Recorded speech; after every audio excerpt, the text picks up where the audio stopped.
Mes chers amis, Boker Tov, Shavua Tov, je suis heureux de vous retrouver après les fêtes de Pessah, après ce Shabbat de la Parashat Shemini.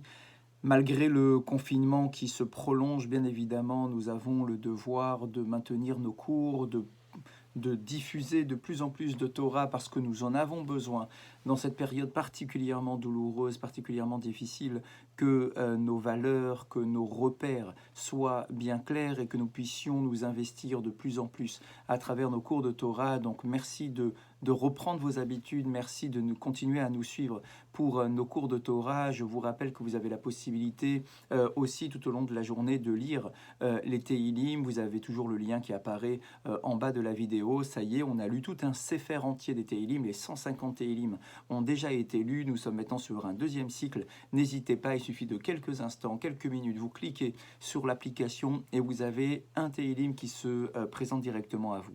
Je voudrais ce matin que notre cours aille pour la Refoua Shelema de Yoel ben Mesoda Atia, de Chaim Edgar Marlouf ben Atou Ada, Yaakov ben Mesoda, Léana bat Léa, Eliaou ben Salcha Levi, Céline Rachel bat Janine Chana, Esther bat Baya, Raphaël ben Chana, Yom Tov ben Chaya, Marlou ben Yona, Uriel ben Yvonne, Chaya Amar, Binyamin ben Yitzhak, Mesroda ben Bela, Mesroda bat Juliette Serfati, Shimon ben Marlouf, Dora bat Aziza, Eliaou ben Doli Zouira, Abraham ben Mesodi Aferiat, Yehuda ben Abraham Narboni, Shimon ben Avigael, Yaakov ben Shlomo Aseraf, Dorit Vora bat Edith, Yosef ben Aisha, David ben Eli, Hélène ben Esther, Zibi, Lebet Elbez, Esther bat Rachel, Gweta, Lebet Zibi, Rachel bat Esther, Zibi, Lebet Serfati, Yael Chaya bat Fani, Chanita bat Zaïza, David ben Rachma, Solika ben Alia Meloul, Mesodi bat Sulika Toledano, Dina bat Esther, Rivka bat Sarah, Shlomo ben Esther, Kamika Mouna Azoulé bat Marie,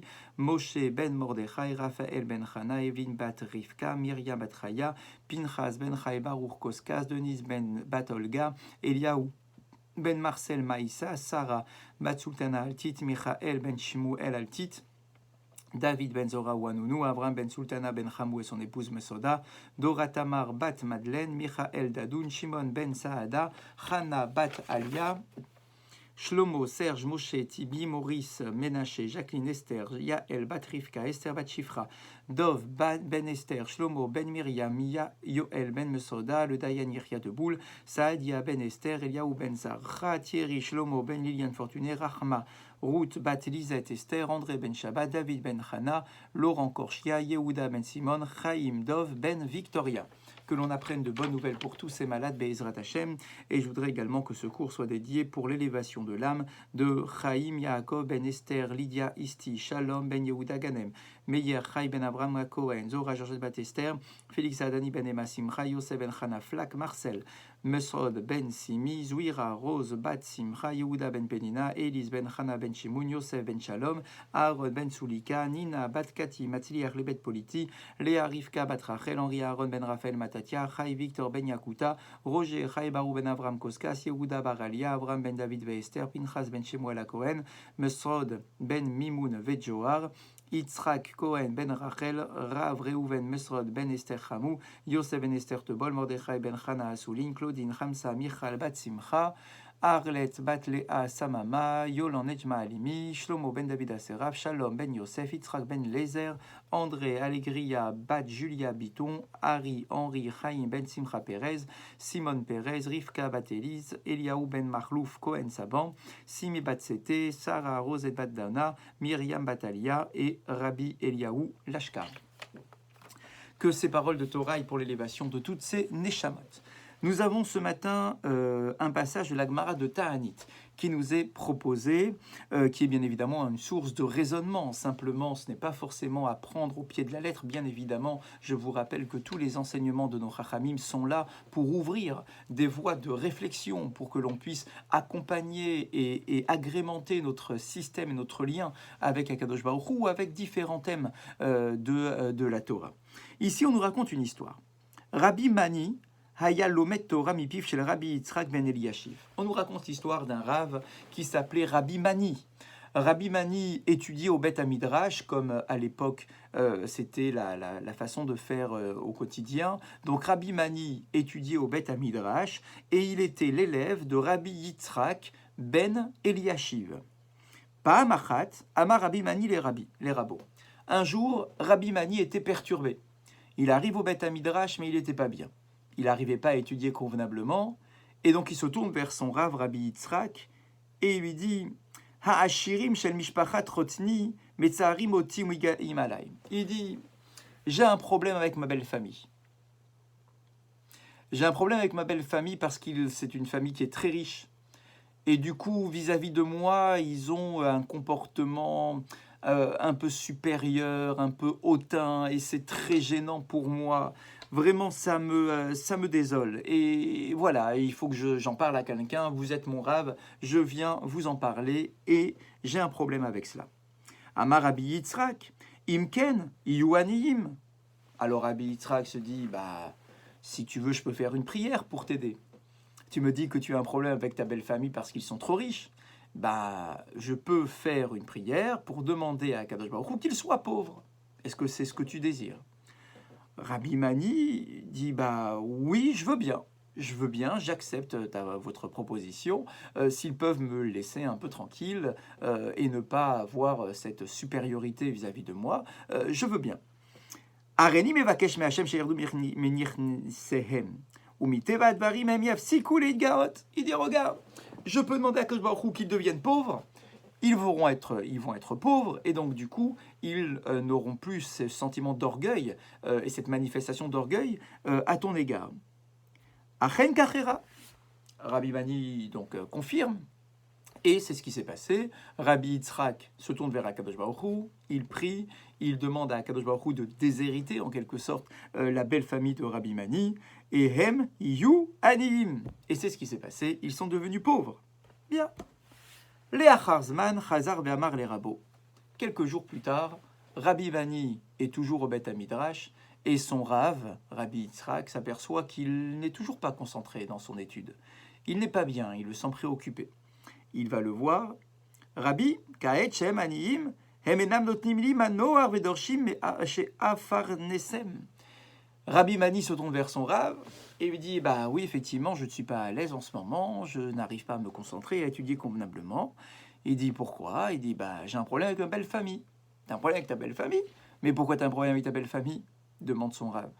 Et il répond maintenant qu'ils sont pauvres, ils n'arrêtent pas d'exercer une pression terrible sur moi parce qu'ils me demandent de leur donner de l'argent et que je m'occupe de leur parnassa.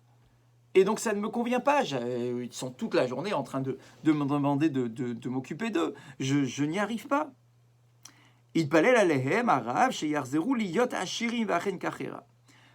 Rav, est-ce que vous pouvez me rendre un service, s'il vous plaît? Est-ce que vous pouvez prier pour que ma belle famille redevienne riche? Et c'est ce qui s'est passé.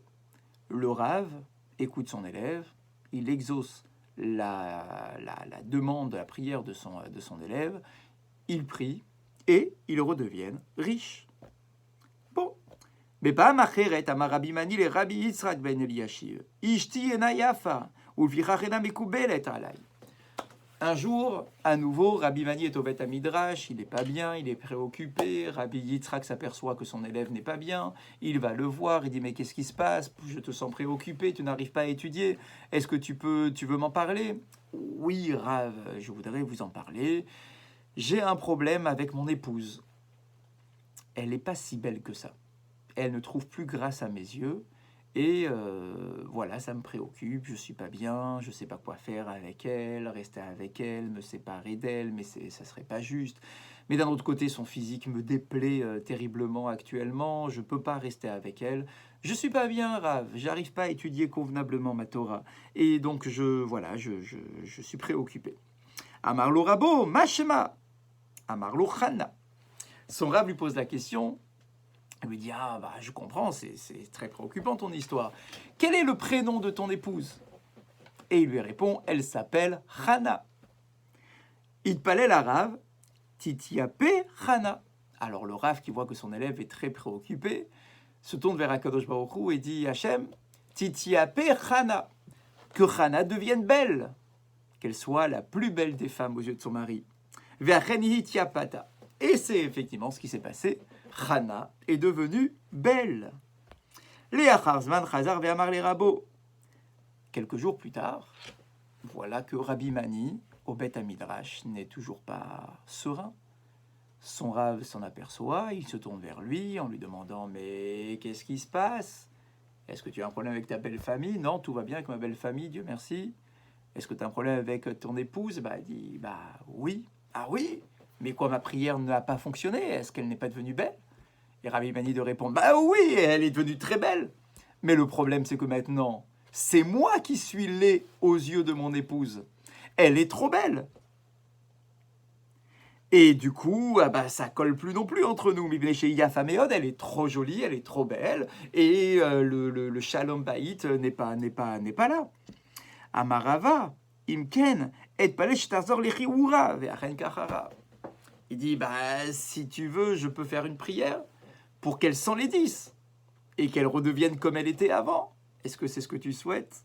Et Rabbi Mani de répondre, oui, je veux bien. L'histoire ne s'arrête pas là, mais notre passage à nous de l'étude de ce matin s'arrête. Mibabat Rashon ire sheyeshkan masheu shenenu mevinim. Bien évidemment, vous pouvez le comprendre. Cette histoire, comme je l'ai dit dans l'introduction, il ne faut pas forcément le prendre au pied de la lettre. Il faut essayer de comprendre ce qui se cache derrière la lettre. Et il y a des tonnes de questions qu'on pourrait se poser sur cette histoire. Qu'est-ce que ça représente exactement?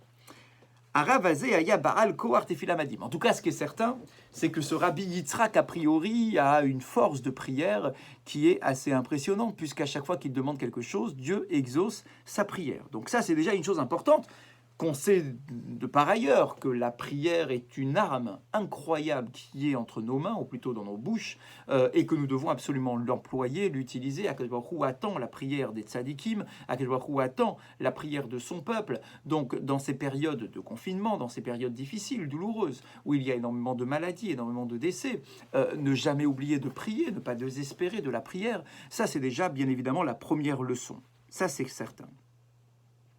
Donc il demande que la famille, que la belle famille s'enrichisse, enfin devienne pauvre, ils sont devenus pauvres, elles s'enrichissent, que la femme Hana devienne belle ou qu'elle s'enlaidisse. D'accord, donc a priori, effectivement, ça on comprend, Rabbi Yitzhak a une force de prière qui est impressionnante. Mais concrètement, l'élève a présenté à son Rav 2 problèmes qu'il avait dans sa vie, dans son quotidien. Sa belle famille exerce une pression terrible parce qu'ils s'enorgueillissent, parce qu'ils sont très riches, alors que lui, ce n'est simplement qu'un simple rave, donc il n'a pas tellement de moyens financiers. Donc le rave intervient pour qu'il devienne pauvre. Alors ok, maintenant il y a une nouvelle histoire, c'est l'histoire avec sa femme, ou plutôt, pardon, une fois qu'ils deviennent pauvres, il y a un nouveau problème qui apparaît, c'est que maintenant, puisqu'ils sont pauvres, ils n'ont pas suffisamment de quoi vivre, et donc du coup, ils demandent à leur gendre, Rabbi Mani, de fournir de l'argent. Donc le Rav revient pour faire une nouvelle prière pour qu'ils deviennent riches. Mais finalement, on se dit, mais attends, je comprends pas. Le problème, finalement, va revenir, puisque l'élève s'était plaint parce qu'ils étaient trop riches. Maintenant, l'élève se plaint parce qu'ils sont trop pauvres. Alors voilà que le Rav va prier pour qu'ils redeviennent riches comme au début. Alors mais d'accord, mais s'ils redeviennent riches comme au début, le problème revient à l'origine, depuis le début de l'histoire. Ça veut dire que s'ils sont trop riches, ils vont maintenant s'enorgueillir de leur richesse et ils vont exercer une pression sociale sur leur gendre. Donc ça n'a servi à rien cette histoire finalement. Et puis pareil, on aurait pu, avec l'histoire de Hana, de la femme, au début elle est trop laide. Elle est trop laide aux yeux de son mari, donc du coup il va prier pour qu'elle soit trop belle, mais finalement ça ne convient pas, alors il va reprier pour qu'elle soit comme avant. Mais alors du coup l'histoire revient au début, et donc du coup le problème revient. Donc on ne comprend pas trop ce qui se passe. Pourquoi est-ce qu'il ne demande pas une situation intermédiaire? Ça veut dire qu'au début la belle famille est trop riche, finalement ils sont trop pauvres, alors le Rav avec un peu de sagesse va remettre une situation intermédiaire, où ils ne sont pas trop riches, pour pas être orgueilleux, mais pas non plus trop pauvres, pour pas qu'ils exercent trop de pression pour demander de l'argent à leur gendre. Pareil pour Hana. Pourquoi rester dans les extrêmes? Au début, elle est trop laide, après, elle est trop belle. La remets pas trop laide. Fais en sorte qu'elle redevienne à une situation intermédiaire. on ne comprend pas trop ce qui se passe. Et puis finalement, on doit plutôt analyser ce que dit Rabbi Mani, l'élève en question. Ou Amar li Rabo, Em etzaharimoti biglal shehem ashirim. Lorsque Rabbi Mani est préoccupé et qu'il se tourne vers son Rav, il dit « Ma belle famille exerce une pression sur moi parce que ils sont trop riches, parce que ils sont trop pauvres. J'ai un problème avec ma femme parce que elle est trop belle ou trop laide ou parce qu'elle est trop belle. » En fait, ici, il y a une leçon qui est très importante. Le Rav veut apprendre une leçon à son élève. Il n'est pas simplement en train de jouer d'un extrême à un autre extrême, etc. Il y a une leçon qui est cachée derrière. Rabbi Mani, en fait, il ne vit les événements qu'à travers son environnement. Je ne suis pas bien en ce moment parce que ma belle famille est trop riche, parce que ma belle famille est trop pauvre, parce que ma femme est trop laide ou parce que ma femme est trop belle. En fait, Rabbi Mani ne se remet jamais en cause lui-même. Il remet la source de ses problèmes que sur les éléments extérieurs, sur les autres. Ma belle famille est comme ça, ma femme est comme ci. C'est à cause des autres que je ne suis pas bien. Mais à aucun moment Rabbi Mani ne se remet lui-même en cause.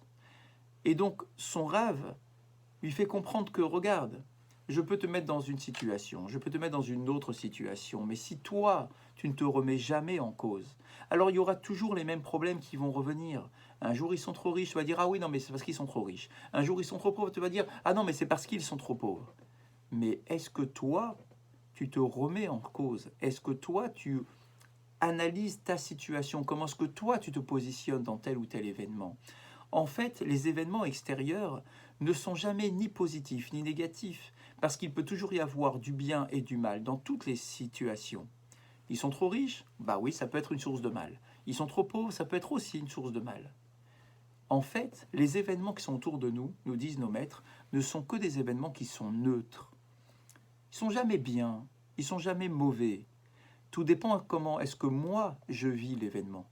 Comment est-ce que moi, je me positionne dans un événement ou dans un contexte particulier, que ce soit un contexte familial ou un contexte social.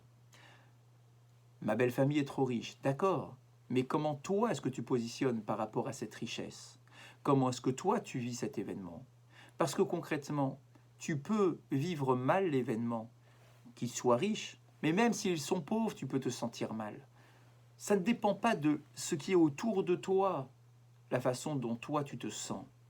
Tout dépend comment est-ce que toi tu vis l'événement, comment est-ce que toi tu te positionnes. Arrête de dire « je suis pas bien, biglal », à cause de, parce que autour de moi, j'ai une pression sociale, parce que j'ai grandi dans un environnement qui n'était pas agréable, parce que mes parents n'ont pas été à la hauteur de l'éducation que j'aurais dû recevoir, parce que j'ai un problème avec mon patron, parce que j'ai un problème avec mon voisin, parce que j'ai un problème avec mon épouse.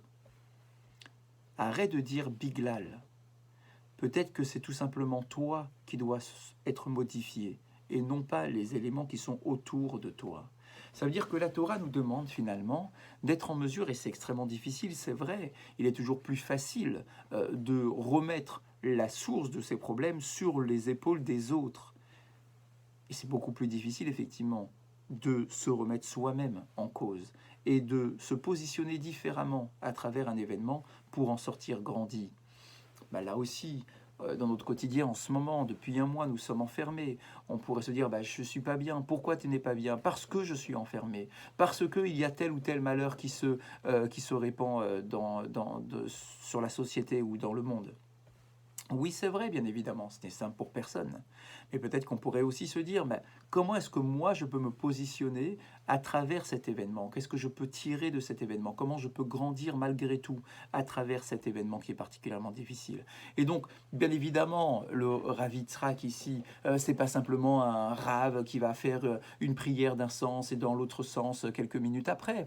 C'est pas du tout cela. Il veut tout simplement faire comprendre à son élève Rabbi Mani qu'il n'est pas bon de se plaindre en permanence et qu'il n'est certainement pas bon de remettre l'origine de nos problèmes sur les autres, mais que finalement, c'est peut-être nous-mêmes qui devons nous remettre en cause pour pouvoir vivre les événements de manière différente. Dans la halakha de ce matin, nous sommes toujours sur les halakhot, sur les bénédictions que nous devons réciter sur les différents aliments. Et il nous dit Perot virakot shechatru otam lachatichot ketanot. Lorsque l'on a des fruits ou des légumes que l'on a coupés en tout petits morceaux, birchatam ena mishtana, leur bénédiction n'est pas modifiée. Même si c'est vraiment des tout petits morceaux. Imaginez, je ne sais pas, j'ai pris un fruit, une orange, une pomme, que j'ai vraiment coupé en tout petits morceaux pour les donner à manger, par exemple, à un enfant, ou pour en faire de la salade, une salade de fruits, mais avec des tout petits morceaux de fruits. Même s'ils sont maintenant coupés en tout petits morceaux, pour autant, ils gardent leur bénédiction première. Donc, si c'est une pomme, ça va rester un boré periaet. Si c'est un fruit de la terre, comme une banane, ça va rester boré peria adama. Maintenant, qu'en est-il si j'ai écrasé le fruit en question, si j'ai écrasé le légume en question? Alors là, effectivement, il y a des détails de halakha qui sont particulièrement importants. La